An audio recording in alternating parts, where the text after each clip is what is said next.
Hi everyone, I'm Bob Hobday, AWA Director. Welcome to the 2020 conference membership meeting. You know, when we started the planning for this meeting back in September last year, if you'd told me that we were going to have to do this virtually, I would have thought you were nuts. But here we are, so let's enjoy it. We've got a lot of things going on at AWA that I need to talk to you about. Let me get as I have at all the membership meetings, I think we should start with a vision. Everything we do at AWA has to be in support of the AWA vision. And the two operative terms in here that are really important are preserve and share. And we do a wonderful, wonderful job of preserving, and we do a growing and wonderful job on sharing. So we're doing it. We're doing it the right way, I think, at the moment. But it's nice to go back to the vision and make sure and check each time. Here are the officers to remind you of the people that have spent a gazillion hours in support of AWA. Here's some folks that probably are not as familiar to you, but they spent a gazillion hours as well. And we have about 50 AWA staff members who volunteer constantly to make this operation go. Convention staff, they sort of had some of them had a harder convention and some of them an easier convention.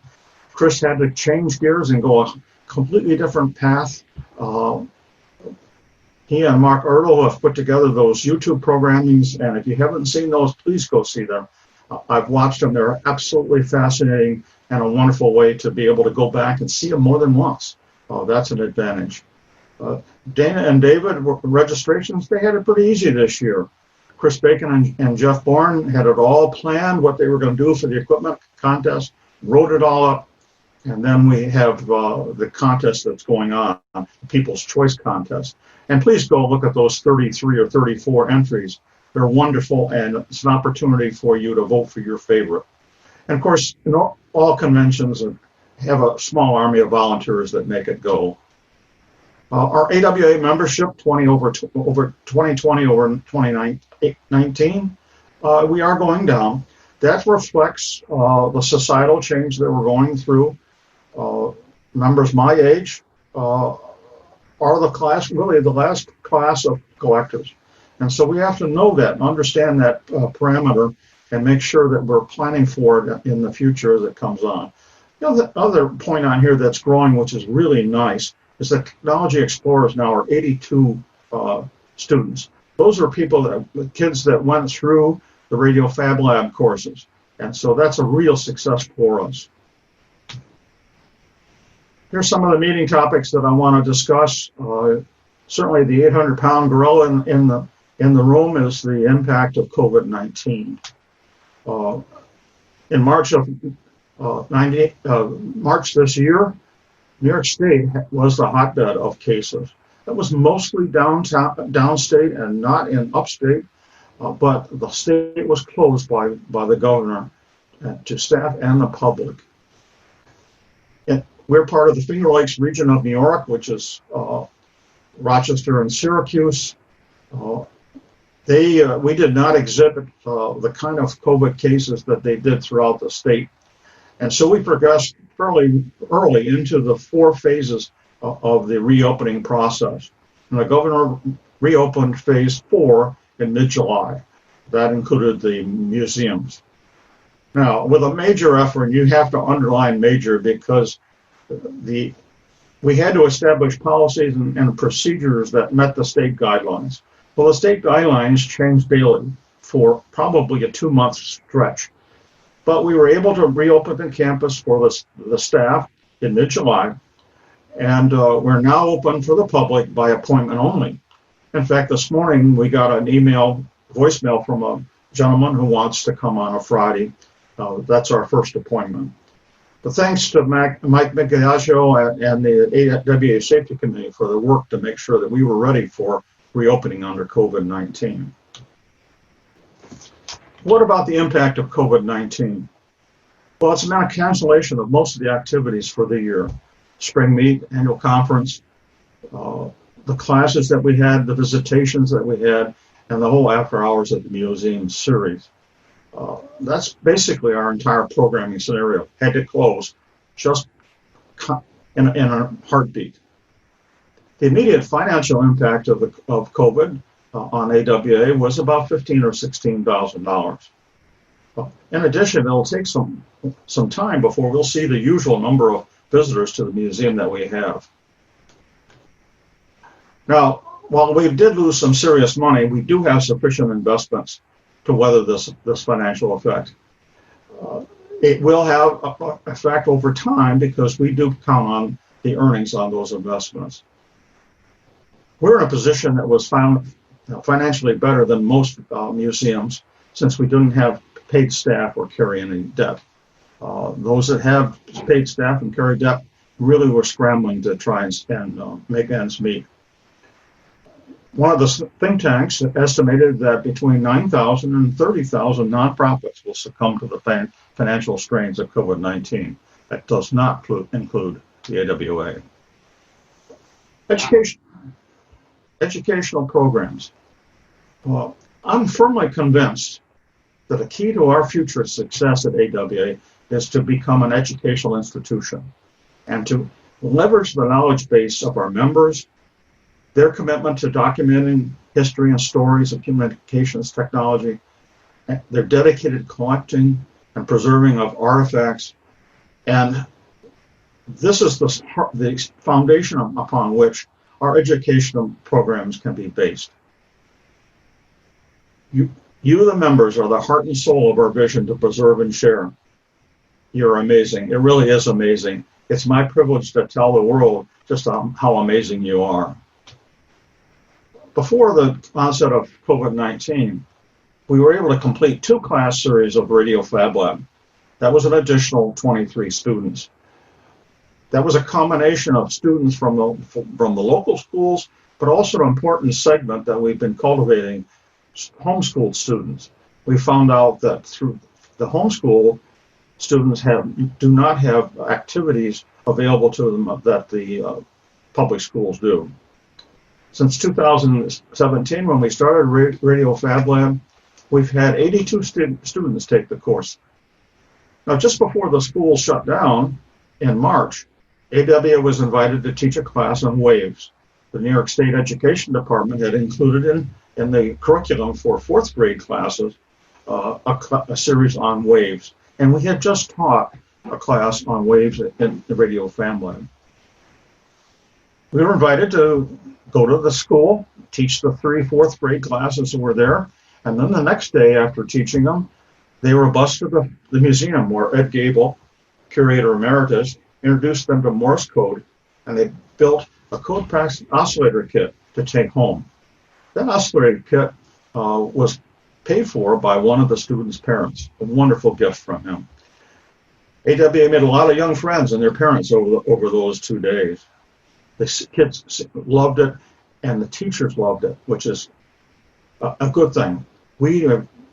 I talked to the teachers and the superintendents about the idea that could we help, and right away they found a way we could help. Then COVID-19 began, and all of our plans for classes went up in smoke. But they were canceled, but they're not forgotten. We recently announced that the Learn It, Build It, Fix It class for adults will begin in September on 12th at the museum.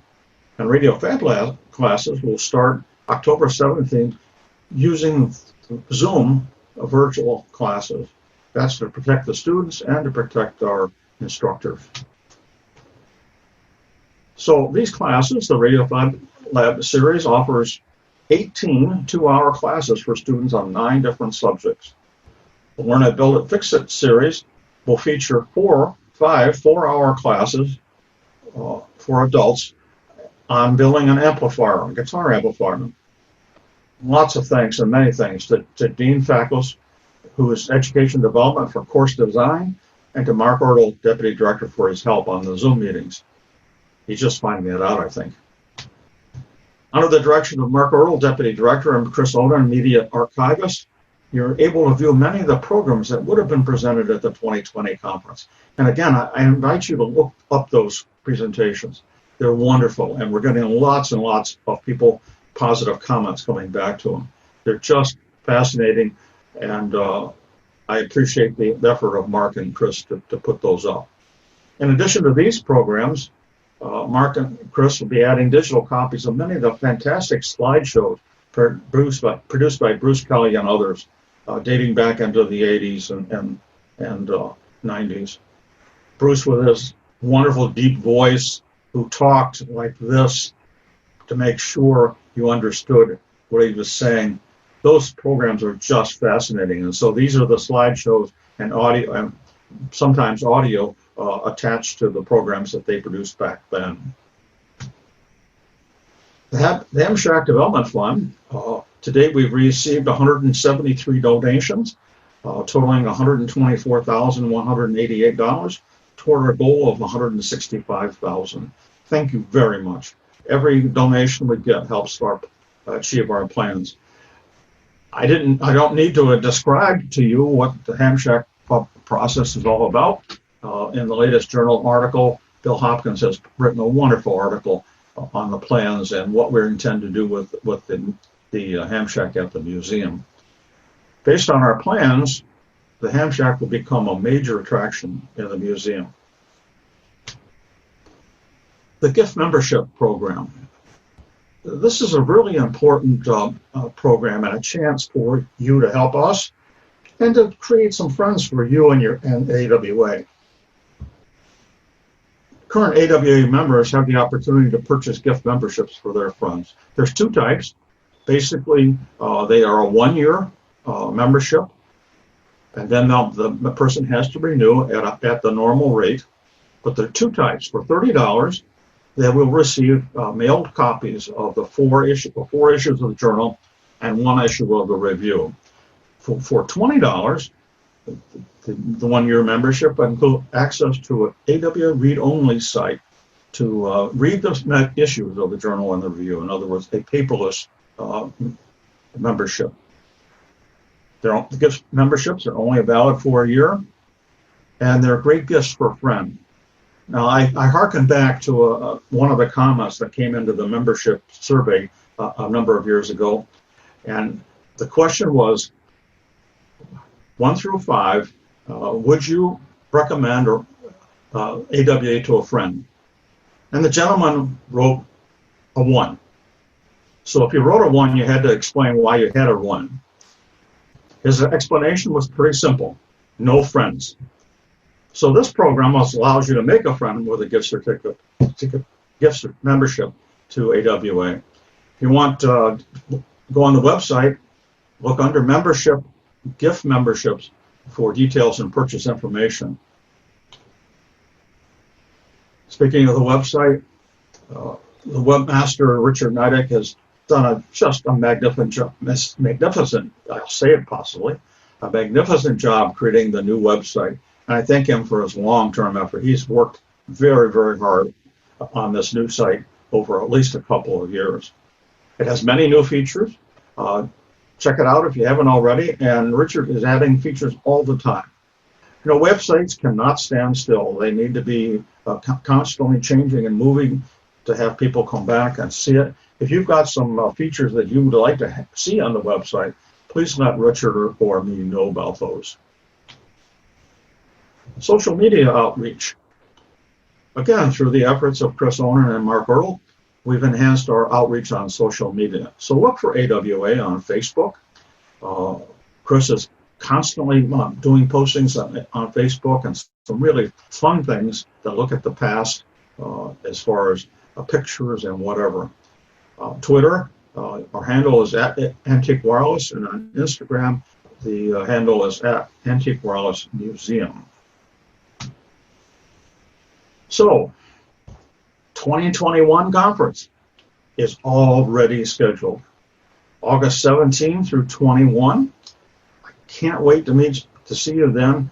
Until then, keep safe, my friends.